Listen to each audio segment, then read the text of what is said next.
Are you tired of living paycheck to paycheck? Like your bank account is doing parkour and somehow always lands on zero? You're not alone. Most people aren't bad with money.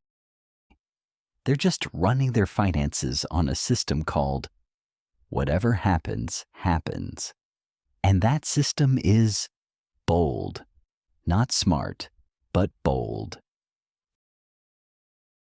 Today, I'm going to show you a framework that actually works in real life, the 50-30-20 rule, with a twist. Because we're not leaving that 20% vague.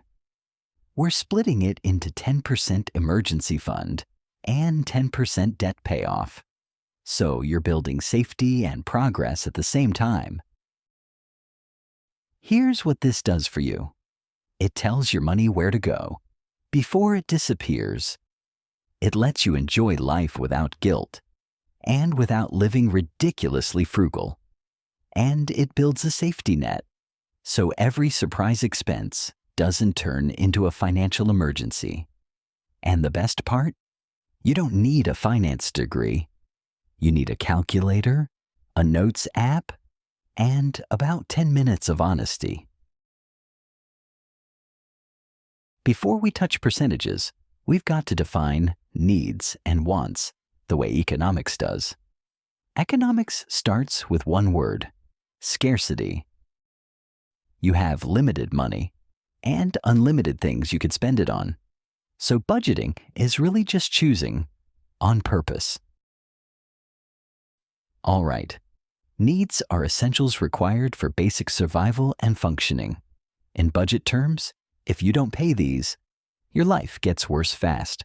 Think rent or mortgage, utilities, groceries, actual groceries, not the snacks aisle journey, basic transportation to work, basic insurance, and yes, minimum debt payments, because the bank does not accept "I'm working on myself" as payment.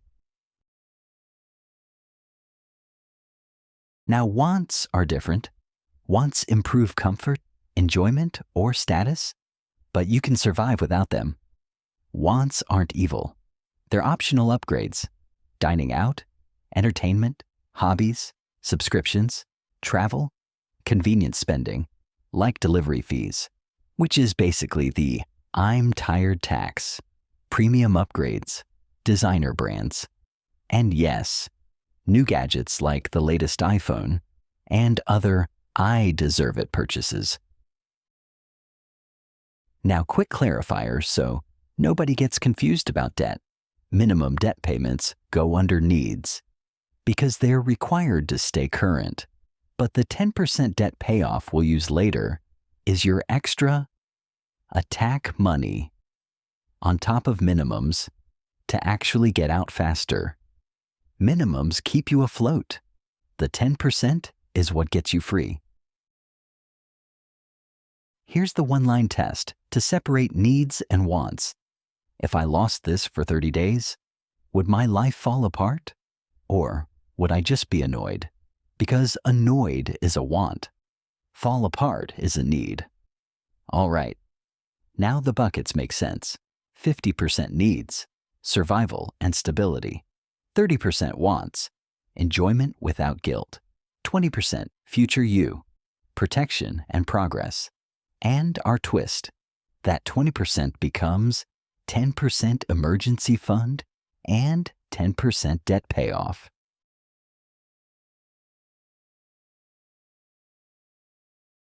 Let's make this practical. You can do this with pen and paper, a spreadsheet, or a budgeting app. You don't need fancy. You need consistent. Step 1. Find your monthly take-home income. Use what actually hits your bank after taxes, not the salary number you mention at family gatherings.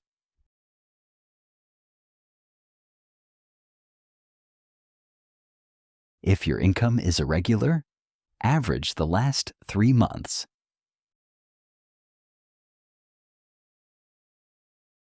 Step 2. Do the math once.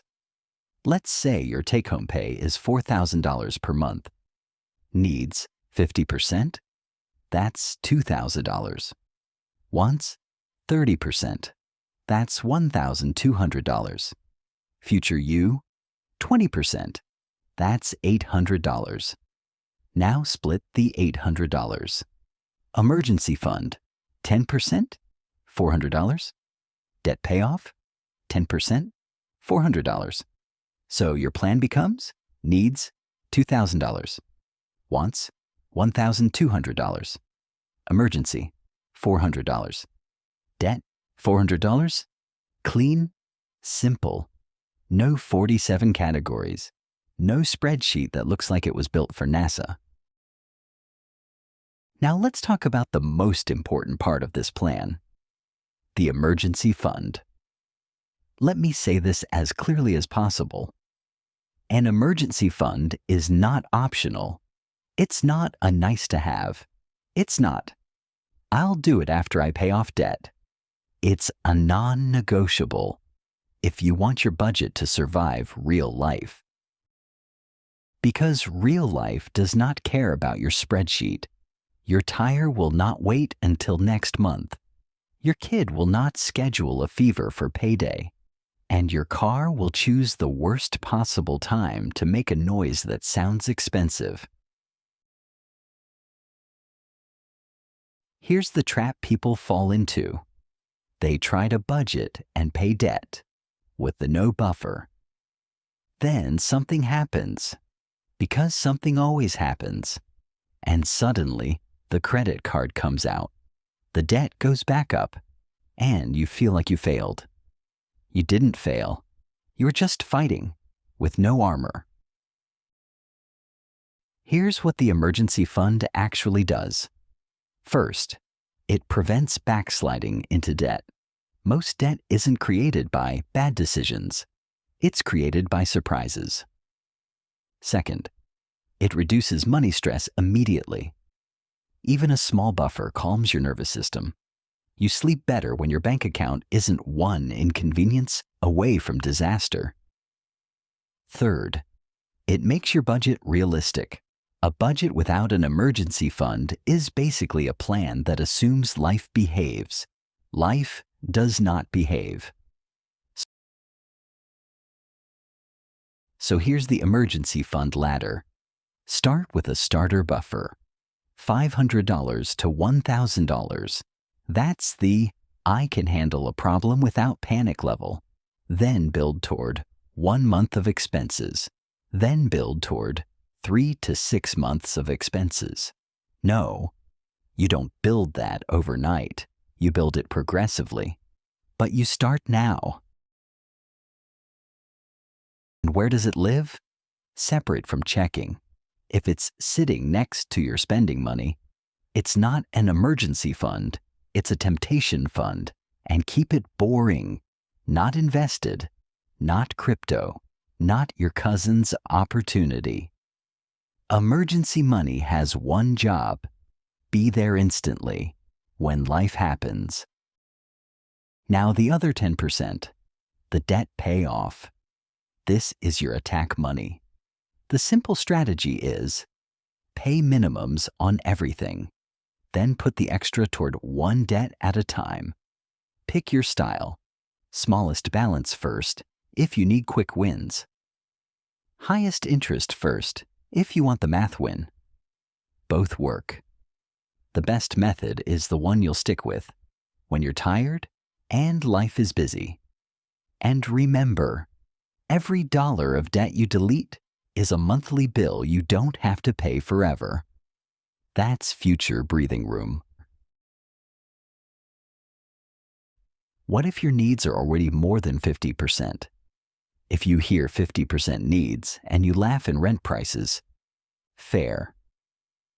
But here's the principle that never changes. Don't spend more than you make. A lot of people break this slowly. One small monthly payment at a time. That's what live below your means actually means. Your lifestyle has to cost less than your income, so there's room for saving, emergencies, and progress, not just bills and stress.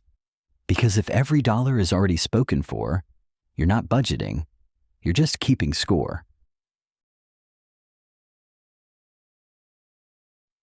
If your needs are over 50%, you have 2 moves.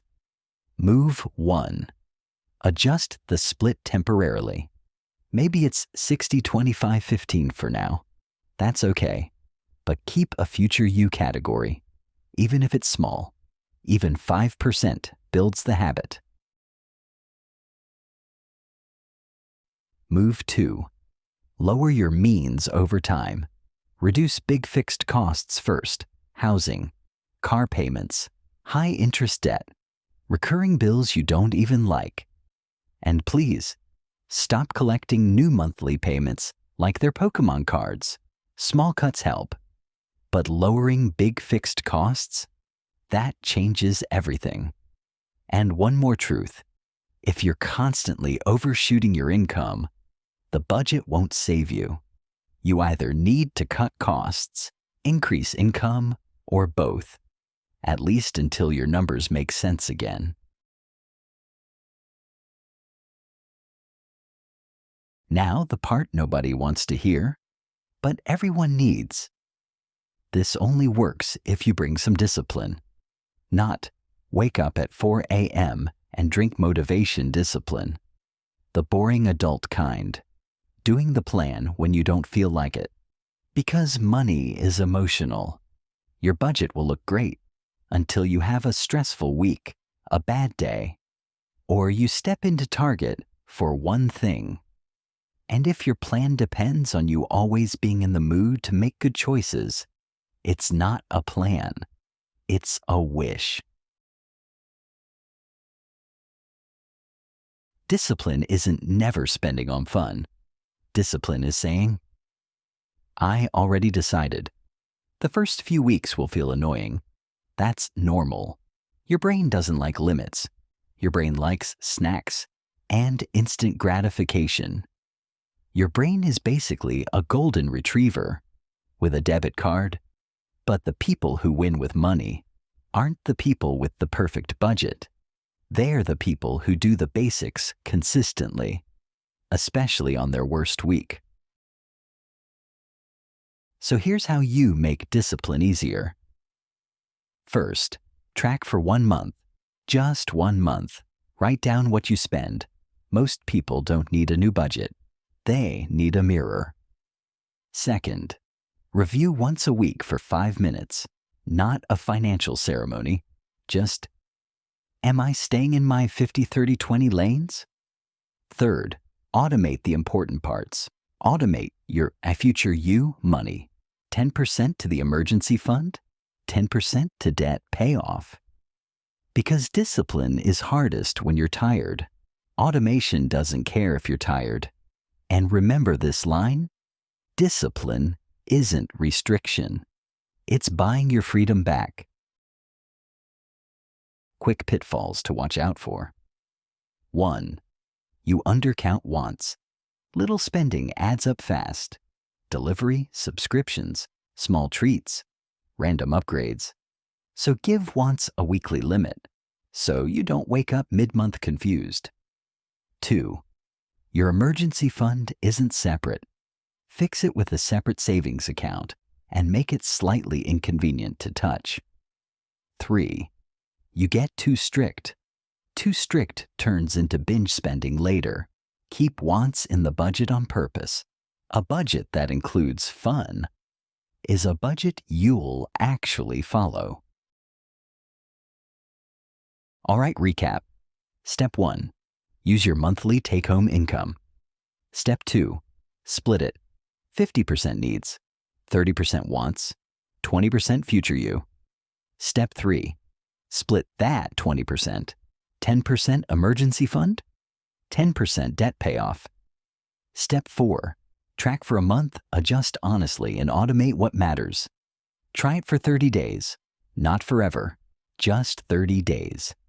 And tell me in the comments, which category is hardest for you right now? Needs, wants, or future you? And if you want, next video will cover debt strategy. Snowball versus avalanche. and how to choose without overthinking it.